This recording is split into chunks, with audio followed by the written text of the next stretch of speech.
دھو کر صحیح اسلام کا ایک نمونہ پیش کریں. Islamic principles of equality, fraternity and justice, یہ ان کا اعلان تھا. لیکن بدقسمتی سے صورتحال جو ہے اس کے بعد ہم نے دنیاوی مدد کے اوپر سارا انحصار کیا.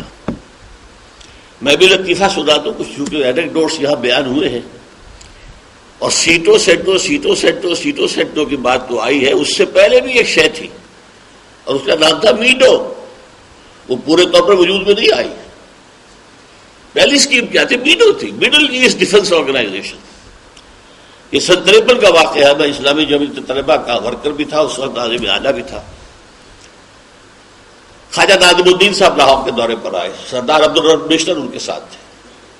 میں نے ٹائم مانگا. وہ زمانہ آپ کو یاد ہوگا کہ یہ جو قادیانیت کے خلاف تحریک چلی تھی تو ہنگامہ تھا، اور بڑے صورتحال جو ہے وہ بڑی ہی ڈی اسٹیبلائز ہوئی بھی تھی ملک کی سیاسی بھی. تو وہ آئے تھے سیاسی مشن پر. میں نے وقت مانگا، ایک وفد لے کر میں پہنچ گیا گورنر ہاؤس. خواجہ صاحب سوال کرتے ہیں کہ آپ کس دارالعلوم سے آئے ہیں؟ کیونکہ ہم سب کے داڑھیاں تھیں. اس زمانے میں کالجوں میں داڑھی کا نام و نشان نہیں ہوتا تھا. آپ کس دارالعلوم سے آئے ہیں؟ میں نے کہا جی نہیں، ہم دارالعلوم سے نہیں ہیں، کالجوں سے ہیں. میں میڈیکل کالج کا 4th ایئر کا طالب علم ہوں. یہ فلاں کا ہے، یہ ہیلی کالج کے ہیں، یہ وہاں کے ہے. سردار عبدالرحمن بیشتر نے انٹرویو کیا. جی یہ اصل میں یہ لوگ مولانا مودودی کے ہم خیال طلباء پر مشتمل ہیں، ان کی تنظیم. گفتگویں اور جو ہوئی. اب میں نے آخری سوال کیا، یہ ویڈیو کیا چیز ہے جس میں کہ آپ کو باندھ رہے ہیں؟ دیکھیے یہ آپ کا فیلڈ نہیں، آپ طالب علم ہیں، یہ تو ہمارے سوچنے کی باتیں ہیں. میں حیران ہوں اس شخص کی شرافت پر. میں ذرا آج بھی اگر کوئی شوق نظر آتا ہوں تو پہلے اس سے بھی زیادہ تھا. میں نے کہا جناب آپ ہمیں باندھ کر چلتے بنیں گے؟ یہ ملک تو ہم نے سنبھالنا ہے بعد میں، ہمیں بتائیں. اور شرافت کا یہ اچھا فوراً اچھا 3 جملے ہیں اس کے جو پاکستان کی تاریخ ہے. پہلا جملہ، پنڈت جی تو نہیں چاہتے نا کہ پاکستان رہے. اور دیکھیں ہم اکیلے تو اس کا مقابلہ نہیں کر سکتے نا. ایک خاص انداز تھا ان کے پاس. تو ہمیں تو کہیں سے مدد چاہیے نا. ہم نے اس مدد کے حوالے سے، ٹھیک ہے ہمیں بھی فائدے ہوئے، سیبر جیٹس بھی ملے تھے اور یہ بھی ملا تھا اور پیٹنٹ ٹینکس ملے تھے وغیرہ وغیرہ. وہ صرف گندم نہیں ملی تھی. اگر وہ چیزیں ہمارے پاس نہ ہوتی اور بھارت کا جو اسلحہ وہ ہم سے انفیریئر نہ ہوتا. بھاری ٹینک تھے ان کے، شرمن ٹینکس جو موو ہی کرتے تھے مشکل سے، کروٹ ہاتھی کی طرح دینا جو ہے مشکل.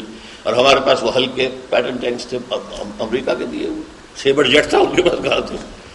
بھارت پاکستان کو اس وقت بچانے میں آپ نے اچھا کیا بات بتا دی ہے کہ جنگ تو شروع ہم نے کی تھی، لیکن یہ کہ تاریخ کا پروپیگنڈا کچھ اور ہو جاتا ہے.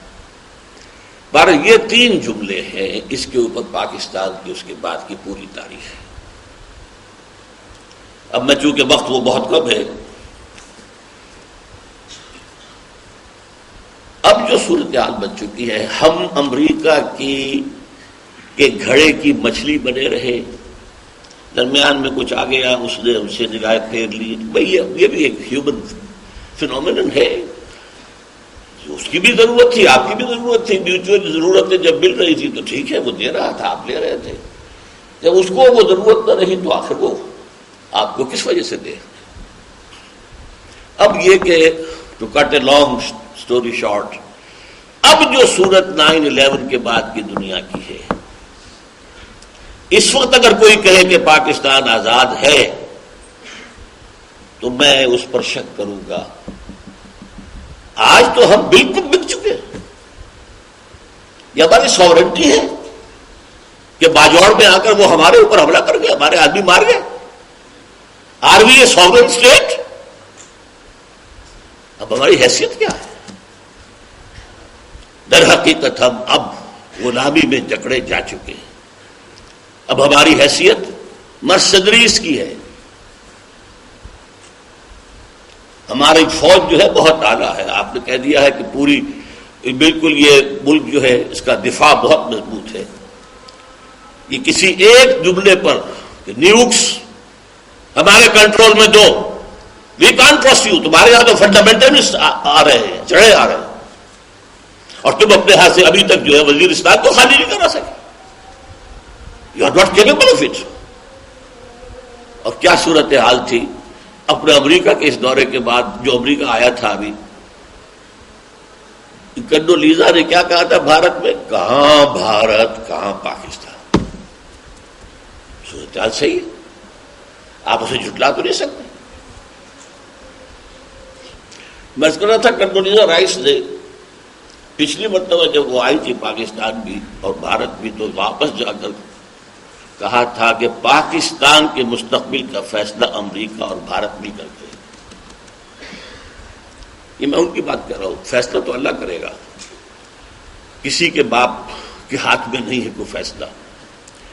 لیکن یہ ہے کہ سن تو صحیح جہاں میں ہے تیرا فسانہ کیا، اس کے حوالے سے یہ بات اب بہت مخدوش معاملہ ہے. میں ڈاکٹر صفدر محمود صاحب کا اولا تو بہت ہی ممنون ہوں کہ میری خصوصی درخواست پر یہ تشریف لائے ہیں. ایک میں نے کہا بتا آپ نے مجھ سے جھوٹ بولا تھا، یہ ذرا چکرا ہے. میں نے کہا آپ نے کہا تھا میں اسٹیج کا آدمی نہیں ہوں، آپ نے تو بڑی بھرپور تقریر کی ہے، بڑی جوشیلی تقریر کی ہے، اور میرا خیال ہے آج کے سیشن کی سب سے طویل تقریر تو آپ ہی کی تھی. بہرحال میں مانتا ہوں پاکستان کا وجود میں آنا مشیت ایزدی ہے اور تھا، لیکن اللہ کی مشیت جو ہے اس میں تبدیلی آ جایا کرتی ہے. سلطنت حضرت عثمان، حضرت سلیمان اور داؤد کی اور مشیت ایزدی سے وجود میں آئی تھی، لیکن برباد بھی ہو گئی. تم پیچھے ہٹو گے ہم بھی پیچھے ہٹ جائیں گے. ان وقت تم خود نا، یہ بائی لیٹرل ہے معاملہ، یونیلیٹرل نہیں. اگر یہاں اب بھی کوئی موقع ہے، کوئی موقع ہے، کوئی موقع ہے تو اسلام کی طرف پیش رفت کا ہے. ہمارے سارے کالم نگار جو ہیں وہ جمہوریت جمہوریت جمہوریت. کوئی شخص جو ہے کوئی نہیں جو ہماری سب سے بڑا جو ہے معاملہ where we are falling short. بھائی ہماری قومیت کی بنیاد اس اقبال نے کہا تھا کہ وطن پر نہیں ہے، اسلام پر ہے. اسلام کو ہم نے یہاں نافذ نہیں کیا تو اب قومیت کہاں ہے؟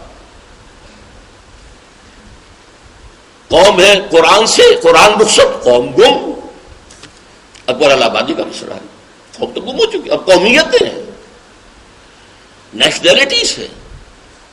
There's no one nation.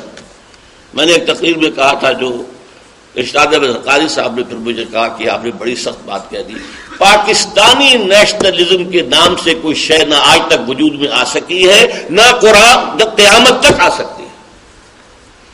یہ ہماری بیسک فلسفی کے خلاف ہے. ہم نے ٹیریٹوریل نیشنلزم کے خلاف جنگ لڑی ہے، متحدہ قومیت کو ہم نے اس کو اوپر لعنت بھیجی ہے.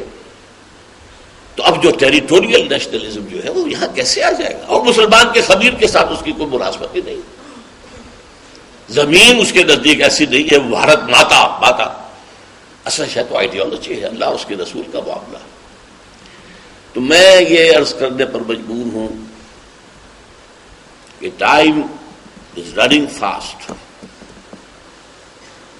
بہت تیزی کے ساتھ جا رہا ہے، بہت تیزی کے ساتھ جا رہا ہے. اور اللہ تعالیٰ جھوٹ دیتا ہے، ڈھیل دیتا ہے، موقع دیتا ہے.